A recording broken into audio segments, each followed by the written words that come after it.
Hello and welcome to the Farming Banker podcast. This is Jeremy Dutch, the Farming Banker. Just wanted to continue on, and this is what we're going to be doing here is part two. So you guys have heard part one, or hopefully you've heard part one. If you haven't, go ahead and put a pause on this, go back and listen to, or better yet, would be to view it on YouTube.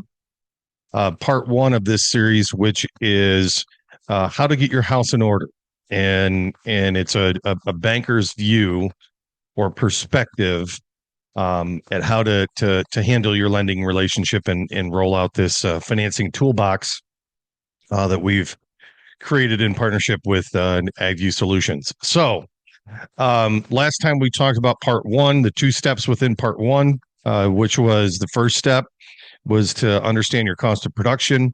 The second step was to start your marketing plan. Even if you didn't have anything sold, you could start putting in some target prices. Potentially if you had some, options out there that you would include on that, all those types of things. So this next part two is also going to have three steps really. And this is a time frame, where I'm thinking after harvest, you've got your machinery put away. We're doing year-end information, office stuff. And this is where, I think this is where part two you got to do some work in part two. And so part two is going to be, first step is going to be getting your balance sheet accurate, your year-end balance sheet. If you have a goofy year-end, obviously, the time frames that I'm keying up here aren't going to exactly work with your time frames, but I think you can adjust it accordingly. What banks really like to see is an accurate year-end balance sheet. And so before I bring one up, I just and go through it, I just wanted to kind of express and talk through the reasons why. What's really important to the banks is they want to be able to get down to what was the value of farm production. And sometimes that can be hard to figure out exactly what that is for that growing year. And the reason why is because you could be faced in one year with the prospect of selling two crops in a calendar year, depending on whether it's carrying the market, what your plans are. You could also be faced with 2 years worth of expenses if you bought all your prepaids in one year. So, it from a cash basis of accounting, your numbers can be highly skewed due to when you sell grain and when you purchase prepaids or pay for your expenses. And so, to help stabilize and flush some of that out, what banks like to do is year over year balance sheet adjustments to the income statement through accrual adjustments is really what they call it. They call it accrual adjustments to try to help flush out if you sold 2 years worth of crop, if you bought 2 years worth of expenses and didn't have expenses the following year, all those types of things. And so from being able to get averages and start leveling out exactly where your net value of farm production, the balance sheet is absolutely critical for this. And so a couple points to this before I end up going into a sample and just kind of going through it. I mean, this part of it is just more informing things of kind of a banker's look at what we're looking at. Maybe some real quick missed things that we typically see that we got to go back and reconcile. But what's real critical is to make sure that you're filling that balance sheet out at the same date every single year. And so, for example, don't fill one out on 12/31 and then fill the next one the following year, as of 2/1. I know that in a farmer's perspective, it's probably like, what does that matter? There's not, anything that's changed, and maybe it hasn't for you, but I can promise you that credit departments, credit managers, that type of thing that just makes their head explode. So if you can take one thing away from this podcast, it would be to do an accurate balance sheet as of the same date at the year end. Try not to recreate it 3 months from now. That's where we see a lot of problems. We see a lot of problems 3 months from now where, oh crap, as of February, I misplaced 10,000 or 20,000 bushels because I sold it, January 15th. And I created my balance sheet as of what my, inventory percentages are today versus what it was as of 12/31. So to avoid those two things, make sure you do it as close to the year end as you possibly can. And make sure that it's, effective date is the same date every single year. And preferably that effective date is at the end of your business cycle or your fiscal year end, which again, most of them are calendar wise. So anyway, so that's step number one. Step number two is a debt schedule in filling that out. And I think that why I think this is really important, for a lender and yourself is that, you may have a loan covenant that wants to calculate your debt service ability or the ability to service the amount of debt that you have. And sometimes you may purchase something after the first of the year, but it may not have a payment until the following year. You need to have an accurate reflection of that. Similar to the income side, it's the accurate picture of what your debt was through the debt schedule as of 12/31 as well. So make sure you've got, where you're filling that part out and you're figuring out principal balances owed, what they are, rates, when they're due, when the payments are due, type thing. And then the third and final step to this piece is starting to put together your financial ratios. Those are really good metrics and metrics that the bank really pays attention to. So I would urge you to start paying attention and figuring that out before the bank figures them out for you. And so we've got a bunch of calculations that you can do here too. So those are kind of the three steps for this part two. We're going to go ahead and share our screen and start walking through some of this. So here's a copy of a balance sheet. Let me get it pulled up here. And so here's here's what I'm kind of wanting us to work through. And again, this is, I think, is step one in the part two of this deal. And a balance sheet, again, is one of the most important things that you can fill out for one of your loan renewals. And so I'm sure you guys you've all done it before. You've got an accounting, potentially an accounting software that does it for you. If you don't, this is a copy of a balance sheet that, we can get to you, that AgView Solutions has. I like this balance sheet. There's multiple ones out there. So what I thought I would just do is go through and talk through some of the stuff that I typically see mistakes on, and make sure that this is that we address it, make sure you guys don't have the same thing. So, one of the big deals, and I'm going to go to the supporting side of it right after I talk about this, but this accounts receivables, crop inventory, and prepaids, get those extremely accurate. And where I see mistakes, if I get up to this part of it, is it, under accounts receivables, in this example, if you're following along on YouTube, we've got accounts receivables that show, other income that's in the hedge account, other farm income, could potentially be what's owed to you guys for custom hire, crop insurance. And a lot of the times what we'll see, and this side of it, and what I like about this balance sheet is it says, crop inventory and receivables. What we'll see farmers do a lot of the times is that they'll sell something, at the end of December, but not take the check until until the previous year.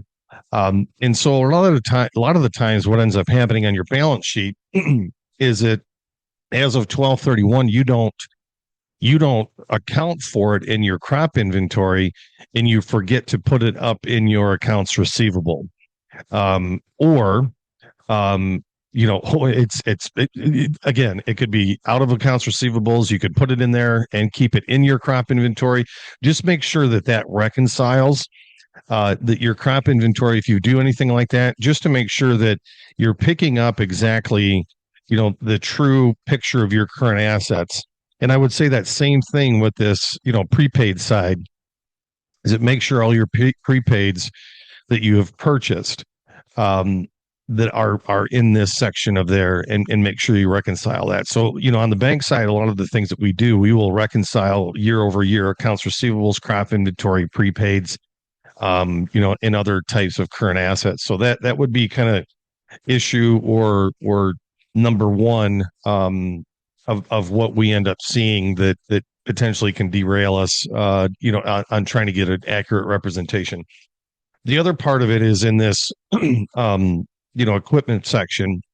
And these are the most common is you skip something in the current assets, there, or you skip something in these intermediate assets.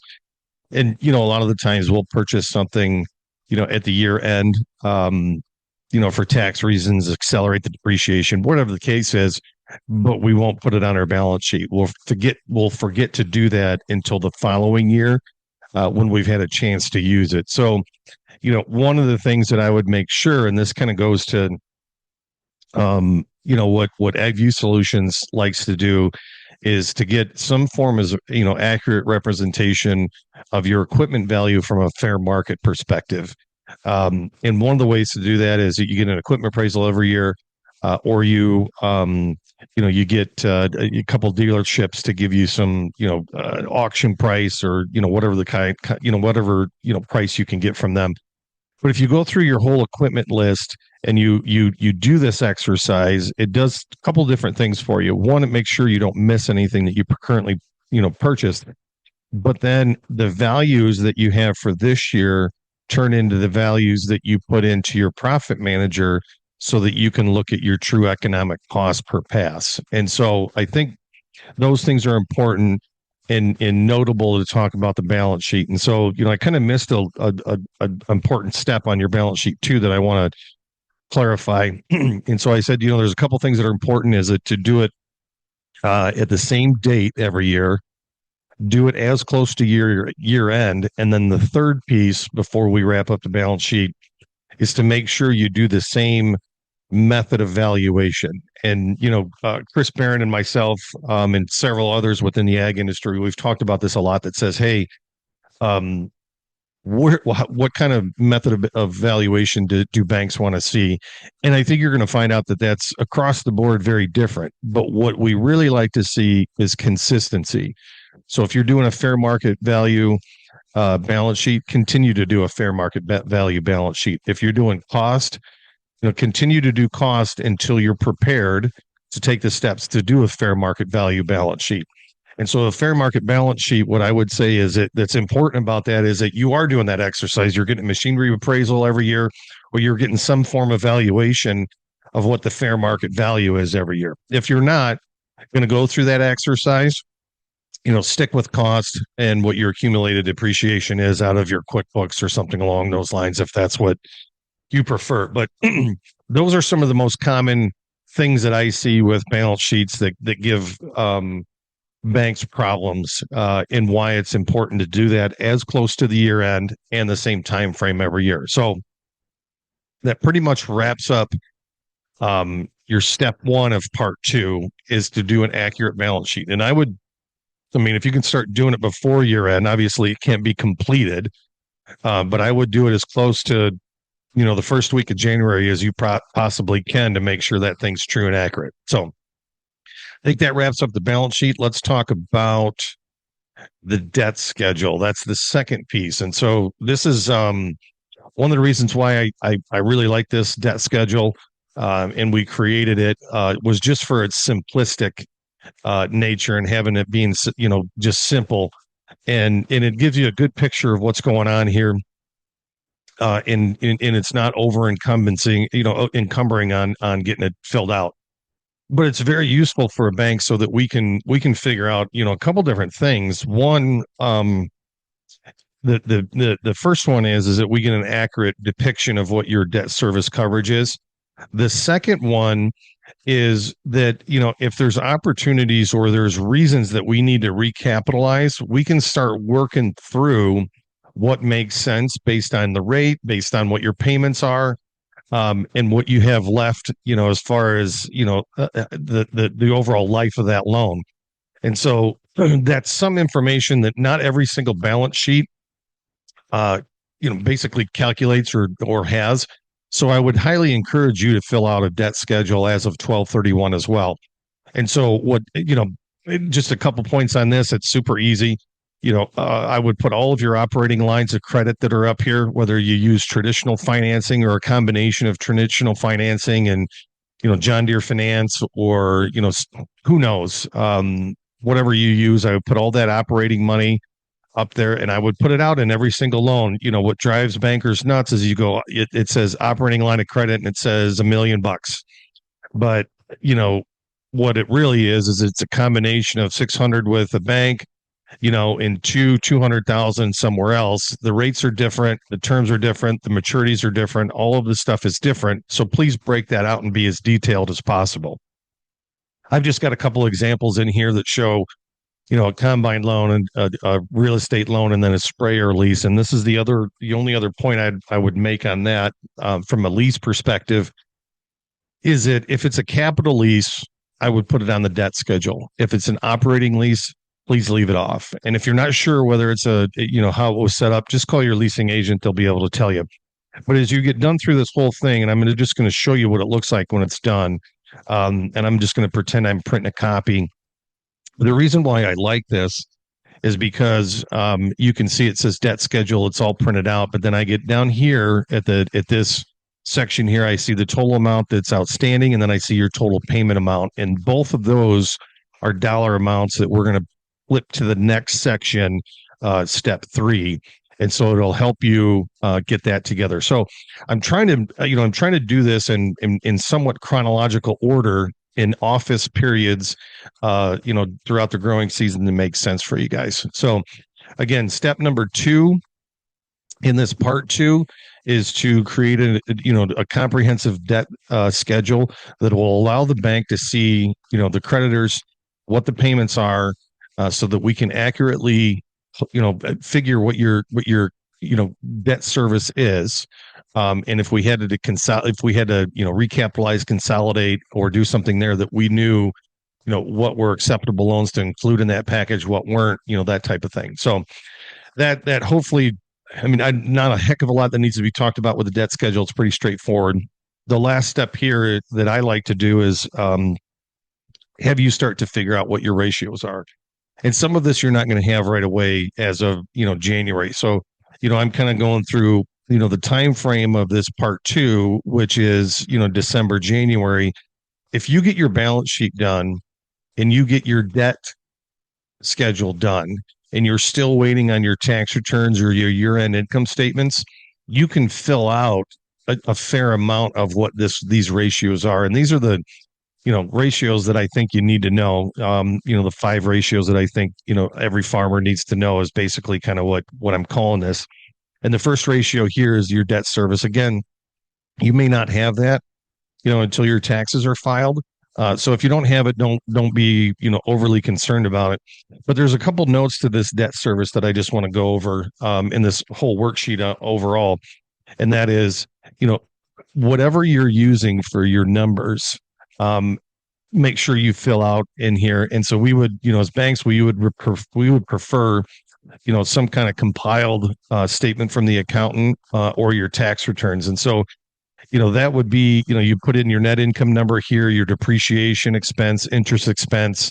And again, you're inputting things that are the orange is tan and the yellow is self-computing for you. So it's, again, this here is just like your profit manager. If you're using profit manager, your total annual payments, if you've done a good job filling out your debt schedule, that number there will go in this total annual payments. And so I'm just going to do a real quick one. Let's say at $100,000 of income, and then you had 50,000 of depreciation expense, and you had another $50,000 of interest expense. So that would give you roughly $200,000 of cash that can service your debts. And let's say you had $150,000 of total annual debt payments. So if you look what happened here, this calculated a 1.33 ratio and it turned it green. And so basically what that means is that for every dollar in debt that the farm has, you've generated $1.33 in income or the ability to service debt. And that ratio turned green, meaning that that's a good. Now, if we took this and said, hey, you had $200,000 ability to service debt and you had $200,000 debt payments, that means that you generated a 1-to-1 ratio, and that's starting to become troublesome. And if you had $210,000 of debt payments, sorry, I put 2 million, didn't mean that. 210, then you'd have 95, percent of your debt was matched with income that was generated, or for every dollar you only generated 95, and that turned red. So as you start filling this out, when you get all the appropriate information, it'll give you an indication of whether that's good or not. And all of these ratios do that same thing. They're color coded for you to be able to do that. So, that's basically the ins and outs on the debt service. Working capital per acre. This is one that I really like. If you said you had $1 million of of current assets, and let's say you had $500,000 of current liabilities, that means you have 500,000 of working capital. Let's say you farm 1,500 acres. That basically tells you that you've got $333 per acre of working capital. And so let's go back to our corn. If you guys remember in part one, we talked about corn being $1,000 an acre to put that in. That means that you can fund $333 of that, and the bank's got to fund the other, or somebody, not necessarily the bank, somebody's got to fund the other 700 roughly. And so, you can play around and see where you fall on it, but this is why I think it's a good number to know, and to go from there. And so the rest of these, pretty much self-calculate. They're pretty easy. The only other ratio that I really want to hit on this is that, is your working capital burn rate. So let's use that same example. $1 million, $500,000 of current assets. See, if you're following along with me, you see that self-fills in the working capital burn rate. And basically what's happening here is that we're already calculating your working capital. And what you would do then at that point, if you're showing a loss, like you saw in part one, potentially there's a loss. I think it was like $47 on corn and $61 on soybeans. So you would put that projected net loss there as a whole number. Do not put any parentheses. Do not put a negative. It will screw up my calculation. So let's just say you were going to lose $100,000, for that year. That burn rate, that number 5 there, shows that under these conditions, if you were to continue to lose 100,000, that you would be out of working capital in 5 years. So as you can look at that and say, what kind of loss is starting to become troublesome. Well, if you used half your working capital in 2 years, that's not a lot of staying power, as we know ag cycles can, last, a lot longer than just 2 years. So that gives you, ideas of what we're looking at from the bank's perspective, why we take a look at some of these. And one of the things that I would say is that, if you're self-calculating all this stuff, and you are putting this stuff together and you have accurate balance sheets, you're starting to build a lot of goodwill and trust with your lender. And that's really the goal, is to keep them out of your business. The goal is for you to be able to run your business as you see fit. You are the best way to run your business.